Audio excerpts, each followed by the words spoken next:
Vassals in Stellaris 4.3 can give you plus 48% research output, 30% of every subject's base resource, free construction bonuses, and enough diplomatic weight to control the entire galactic community, all without conquering a single planet yourself. Most players treat Vassalization as a late game win more mechanic. That's a mistake. In this video I'm going to show you how to build a subject network from the early game that snowballs into the strongest economy and research empire in the galaxy. Quick report from High Command before we dive deeper. Most of you watching aren't officially enlisted yet. If this run gives you ideas for your own games, subscribe and join our navy.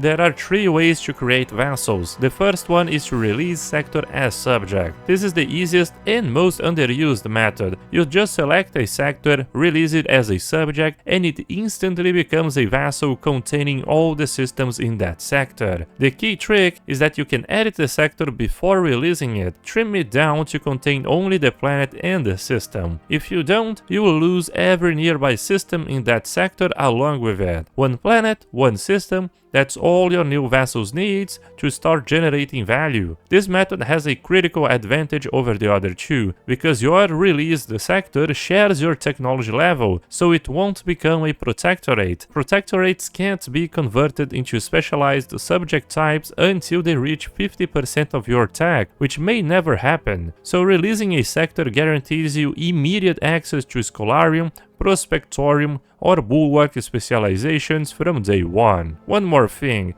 Your new subject is a separate empire. You can form commercial pacts and research agreements with them. If you are researching repeatables, your subject's research agreement actually boosts your speed. Their population also grows on a separate curve, often faster than your own empire's growth rate. Thus, you can also enable integration permitted in the agreement, which lets you reabsorb the subject later, costing influence, getting all the pops and planets back. This ends the subjugation and its bonuses, but it's a powerful option for late game consolidation, like when you need a better pop boost to fight an incoming crisis. The second method is through diplomatic subjugation, so you propose subjugation through diplomacy, which requires excellent relations or 50 trust. Plus, you must be stronger than the target. Both requirements take time, but the process is straightforward, so I recommend you scout for empires that already have positive opinion of you, send an envoy to improve relations, you can establish commercial pacts and other agreements for passive trust growth. Eventually they will accept or even propose subjugation themselves. This method works best in mid to late game when you have the diplomatic infrastructure and relative power to make it viable. The third method is war subjugation. It is the most aggressive option and often the fastest for expanding your subject network. You need to be stronger than your target to unlock the subjugation war goal. You can choose between tributary, more freedom for them, hefty tax for you, or vassal. You have more control and more customizable agreement. The powerful move is this: you claim specific systems before declaring war. Choke points, valuable planets, megastructures, so when you win you get those claimed systems directly and the rest of their empire becomes your vassal. You conquer the strategic assets and gain a subject in one war. One caveat though: if you settle status quo instead of achieving full war goals, a new empire is created as your vassal from whatever planets you occupied. This can actually work in your favor if you only wanted part of their territory. Now there is a Protectorate Trap. If your tech is far ahead of your target, diplomatic or war subjugation creates a protectorate instead of a vassal. Protectorates get minus 80% research cost and will speed through the tech tree, but until they reach 50% of your tech level, you can't convert them into any specialized type. For a late game empire with massive tech advantage, this threshold may never be reached. This is exactly why the sector release method matters. It bypasses the protectorate problem entirely because your sector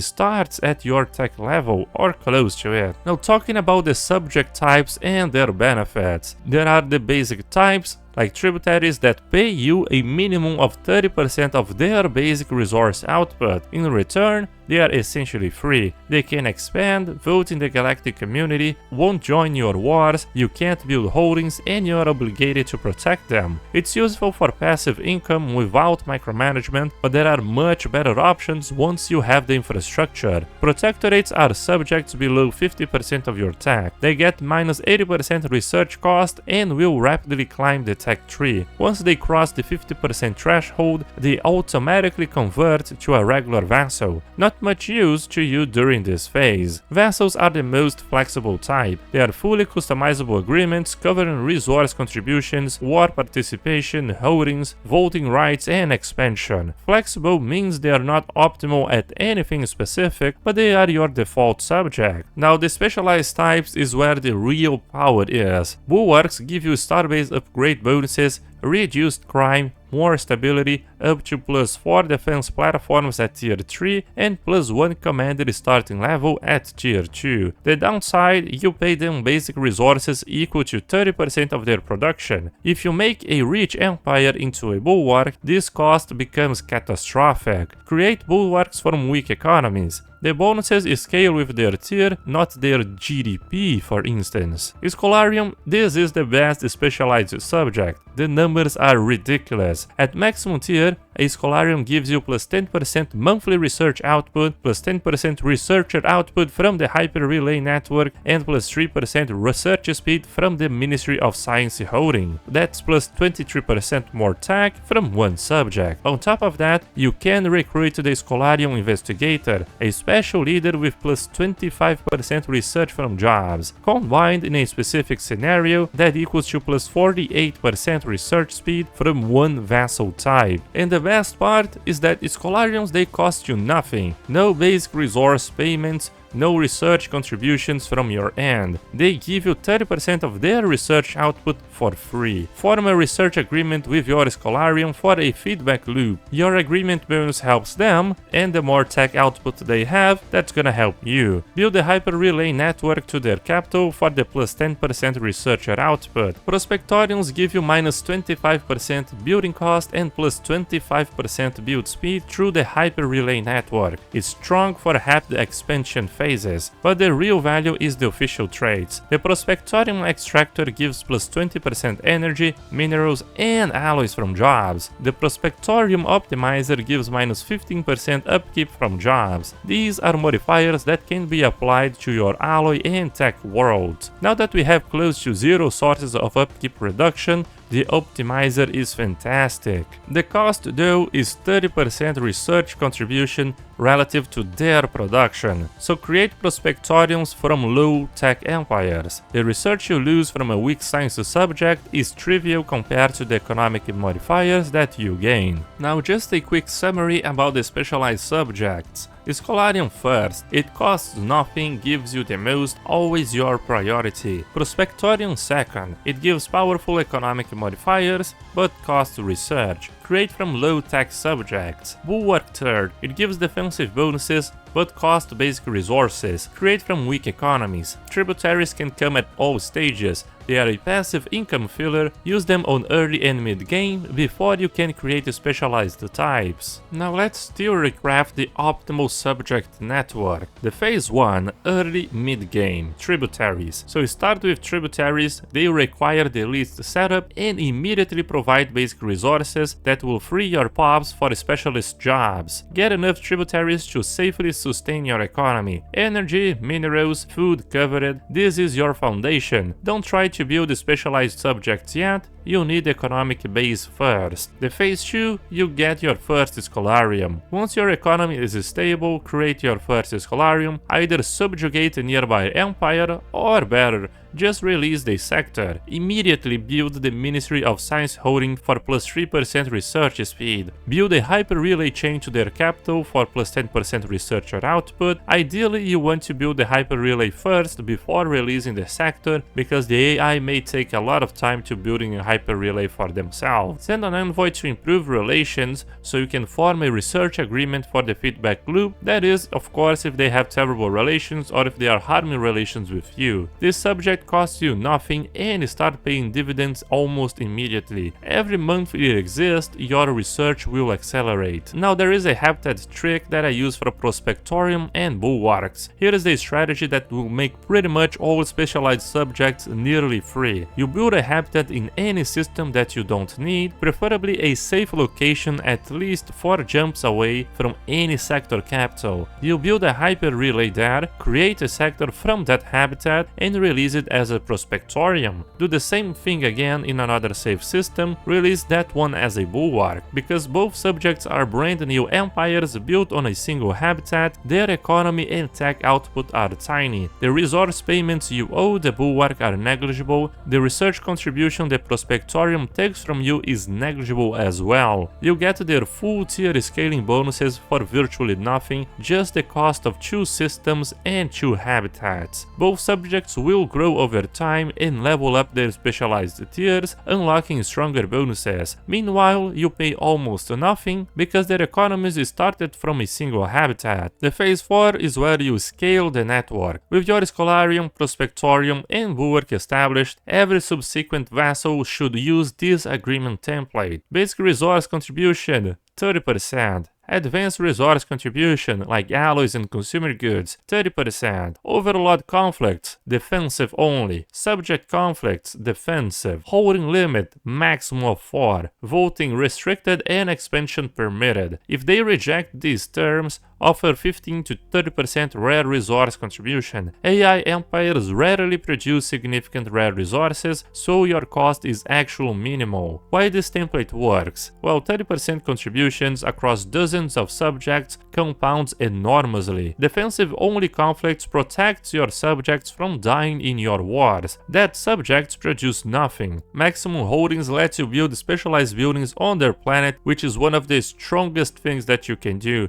Restricted voting gives you full diplomatic control over the galactic community. Expansion permitted lets them grow and produce even more, which means more tax revenue for you. So scout each subject's planets and construct the holding that matches the planet's specialization. A mining world gets a mining holding. A research world gets a research holding. This step is the most crucial differentiator between a strong overlord and an average one, so don't skip it. Now talking about the 4 pillars of vassal power, if you can call it like that. Economy. With a mature subject network, most of your basic resource production comes from vassals. Your own pops will work on specialist jobs, researchers, metallurgists, administrators. The vassal network will handle energy, minerals and food, so you don't have to. The Prospectorium official traits, plus 20% from jobs, minus 15% upkeep, they can be applied to your best planet, like an ally world or a research one, reducing the job upkeep. So one Prospectorium subject can handle you many good officials. Research. The Scholarium stack up to plus 48% research speed, which speaks for itself, right? Since this bonus is a percentage, it scales with your empire multiplicatively.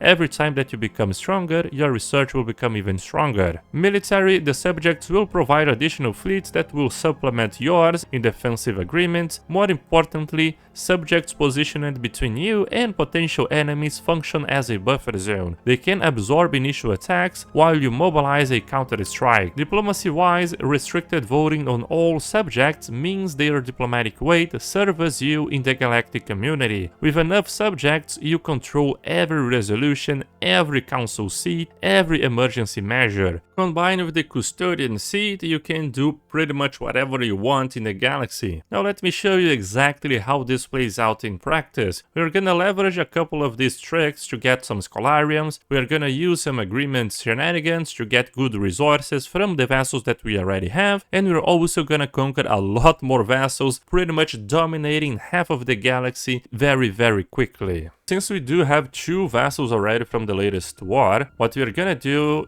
is wait a little bit until we can negotiate agreement, because they're vassals, they're not protectorate, they are on inferior technological level, so I don't want to research that many technologies so they cannot become a protectorate, and we are gonna make them a different kind. We're gonna make it a vassal, but they're gonna give us more resources, because we do have a lot of planets inside our borders that we're not gonna utilize, like this Mua tree. It is a perfect place for us to make our first Scholarium. It is a size 13 continental world, nothing special here, just a regular planet, and it is also located very inside our borders. We can defend the empire very well, and it's also a system that is pretty much negligible. We already can negotiate agreements with our 2 vassals. We're gonna do just that, so we're gonna have them paying us a little bit of a tax. Unfortunately, it's not that much. 45% equals to only 32 food per month. We're gonna get max holdings. What else do you want? Overlord conflicts all. Now we're gonna have only all. Let's go with none, actually. Yeah, I don't want them joining our wars. They will get even weaker than they already are. Integration, let's go with prohibited. We have no intention of integrating their territory, and it will also decrease the influence cost. Let's go with that. Now for our other vassal, let's negotiate the agreement as well. We're gonna keep them as a vassal, or this one, let's make this one a tributary, actually, for the sole reason that perhaps the Blastorant Principality, I think they're gonna become a protectorate at some point, which is gonna definitely hurt us, but I think that by being a tributary they won't become a protectorate. Let's also test that and have them paying us a hefty fee of 75% of their basic production. That's kind of expensive. What about this one? 30% 9 consumer goods? That's pretty much what we need. Let's go with 45% even. Tech? It's not a bad deal though. We can't have holdings unfortunately, but yeah, let's do that. So we have 2 agreements. They're probably gonna accept it. One already did. The Divine Hakutao and the Blast one. Now let's see our production. Oh my god. Yeah, we are getting 300 energy, 300 minerals, 200 food. Everything is very, very good. And you also get a little bit of attack. Now that we have established a colony on Moa, what we're gonna do, we're just gonna create a new sector. However, we're gonna edit the sector because it is containing another system. This system isn't very huge, but it does have a astral thread, which means eventually this is gonna have an astral rift. So we're gonna want that astral rift for us later on, because we only have one system here now. Then what we're gonna do, we're gonna leave 100 pops, or yeah, they're not self-sufficient, so let's even resettle a little bit more. Do not want them to bankrupt and die if that is even possible. Gonna get 300 more and build some stuff for them. There we have it. We're also gonna give them a little bit of resources. How can we get their stockpile up and running? I don't think we can do that anymore, right? I think we could do in the past. So we're gonna create a vassal. Let's do that. They're gonna be our Scholarium. Now let's change the agreement a little bit. Now only one holding is fine actually. Only one holding is extremely fine. Limited diplomacy, expansion regulated, fantastic. Now they should accept it. They are loyal to us. And bam. Now they are already making progress towards becoming a Scholarium. In 420 days, it's gonna be extremely fast because they are a very small empire. And now the theocracy has finished it going from a Scholarium. So what we can do is get the Ministry of Science, plus 3% research speed. On top of that, we should already gain a little bit of a bonus towards our tech. Let's see. Oh yeah, there it is. From agreements plus 10%. The last option here, it says that it's coming from the Scholarium. Once we have the Hyper Relay network, we are gonna have another plus 10%. But that is if they manage to get a Hyper Relay up and running, which I'm not sure they're gonna get very soon. So our Scholarium there to claim one of our systems. Why? They're even harming our relations. But that is not a problem at all because they have no way of actually trying to declare war on us and winning the engagement. That is completely fine. But I don't know what they would do that. Since we have a lot of fleets, 51,000, pretty much by far the strongest fleets in the galaxy at this moment, we are gonna start declaring war to conquer other vassals. The first step is going to scout out which vassals do we want to take. So we're gonna filter by the relative power. The strongest one is the Onek Karat Concord. They have inferior fleet power than we do.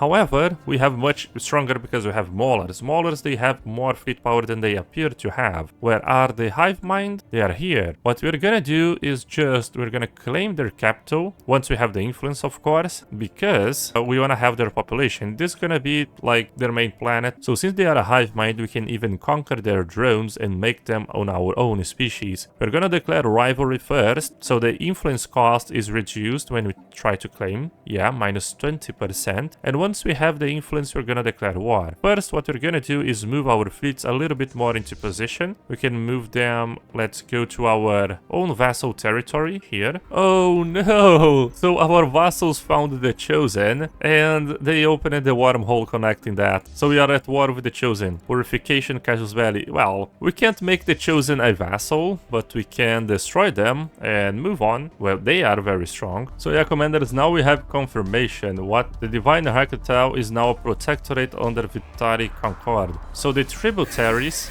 they can become a protectorate after some time. The question is, do they keep the original agreement or does it change to something else? Yes, it changed. So they were giving us 75% of their monthly basic resource production on top of some of their advanced resource output. However, now it got reduced to plus 45% on top of no advanced resource whatsoever. Really trash.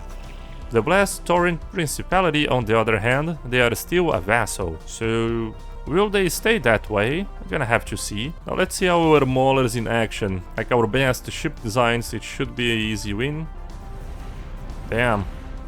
Just one fleet straight up murdered everyone else. 0 losses. Let's send one of our other fleets towards their main force. Oh, now this is a huge opportunity for us. So since the Onek Karad Concord, they have 2 other vassals. If we vassalize them, all the other vassals will become ours, if I remember correctly. So let's move our ships in position. We are fighting the Chosen Ones because they declare war on our vassal. Our vassal decided to open the wormhole to this dangerous species, and we have no ways of going there because we do not have the wormhole exploration technology. Oh, yeah, there we have.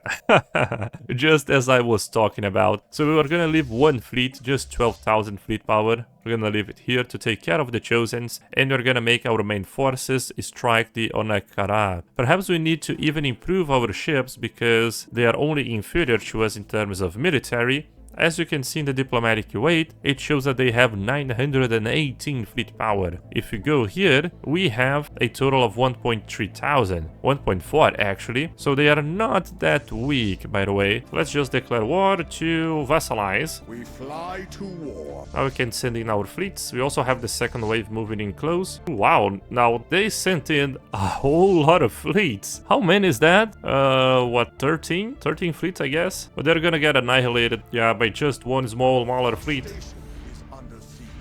And it's so broken. Oh my god. We lost only one Elder Mauler and they lost all their fleets basically. They got 45% war exhaustion from this engagement alone. And that seems about right. The end of the Chosen. So we already conquered one empire. Unfortunately, we cannot make them vassal because they are fanatic purifiers. But we are doing just fine in the other side of the galaxy in the Onek Karak War of Overlordship. Very edgy name. However, they have so many systems, commanders, that's taking forever to conquer them all. Okay, so they surrendered. We have won the war. With that, we grabbed one planet for us that we kinda wanted just for the pops to send into the Synaptic Glade. 10,000 free pops, and we got a lot more vassals. I think we got 2 more. And if you look at this, pretty much half of the galaxy is already ours, commanders. That is in the year of 2300. It could have been a lot faster if we prioritized from the right at the get-go, but we had other plans in mind for the early game. That's why it took us a little bit longer. But now, pretty trash